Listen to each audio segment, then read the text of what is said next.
Q. What a short nickname for a man with such an enormous career. Quincy Jones was so young when Lionel Hampton hired him to play the trumpet that Lionel's wife took one look at him and kicked him off the tour bus. She told him to come back when he was done with school, and he did, and the rest, as they say, is history. Now, over the last 60 plus years, he has received more Grammys than any other living musician. As a performer, composer, arranger, and producer, he has collaborated with our music icons, Ray Charles, Count Basie, Aretha Franklin, Dizzy Gillespie, Leslie Gore, Michael Jackson, Frank Sinatra, Sarah Vaughan, and that's just to name a few. He produced Thriller, the best-selling album of all time, and the film The Color Purple.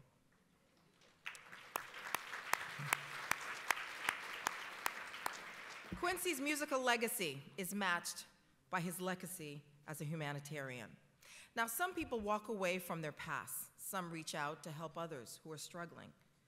Quincy has reached out, building schools and houses, bringing food, medicine, and music to help the kids get a good start in life.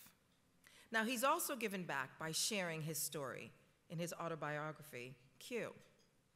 It is the story both of hardship and hope, and the healing power of music. His Chicago neighborhood was so rough that Quincy was knifed in the 2nd grade for walking down the wrong side of the street. Imagine that. But that was nothing compared to watching his mother be taken away in a straitjacket, a memory he buried for years. A college graduate, his mother served on the board of a black bank and managed a big apartment building until she got sick. But Quincy doesn't remember any of that. He only remembers her being sick. Today, there would be medicines to help her, but back then, no such luck. He never lived with his mother again, and instead, he was raised by his stepmother. And I'm going to use that word stepmother, not in a nice way, because she favored her own children and deprived Quincy and his brother of food and kindness. In his memory, Quincy tells us that losing his mother left a big hole in his heart, a hole he filled with music. Now, all of us have holes created by loneliness and pain. Quincy Jones' music philanthropy and words helped fill our holes as well as his. Now, for his leadership in erasing stigma and helping others overcome adversity, Dee Dee Hirsch is proud to honor Quincy. Unfortunately, Quincy could not be here today because he is being inducted in the Rock and Roll Hall of Fame. I've never heard of it. I don't know why it's so important. But he was really sorry that he couldn't be here, and he has sent a video. I'm so sorry that I can't be there with you in person to accept this year's Erasing the Stigma Leadership Award. You know I'd like that. And to celebrate the great work that Dee Dee Hirsch Mental Health Services provides to people in need.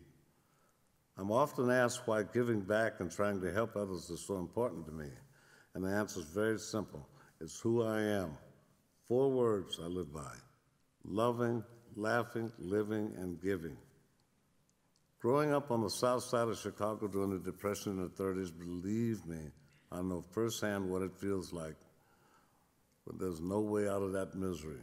But I was fortunate to find music, and just as important, so many people who took the time to share their knowledge about music, business, and the reality of life with me.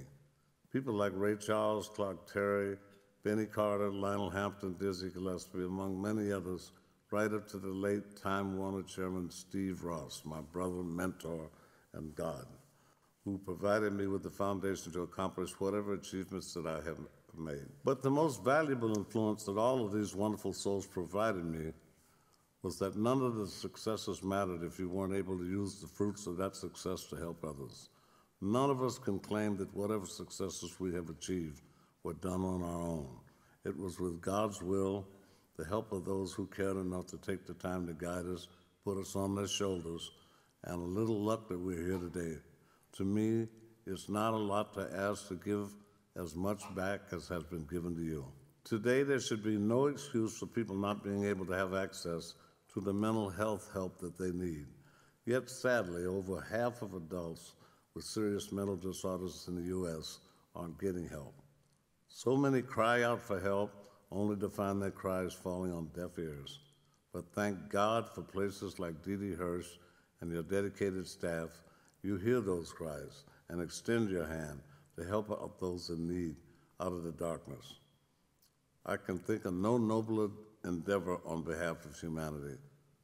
I'd like to thank Gail Lieberfarb, Sean Amos, the Board of Directors of D.D. Hirsch, and all of you tonight for this wonderful award.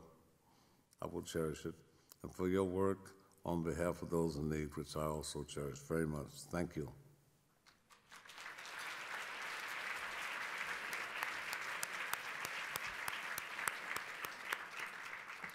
A tribute to Quincy Jones wouldn't be complete without music.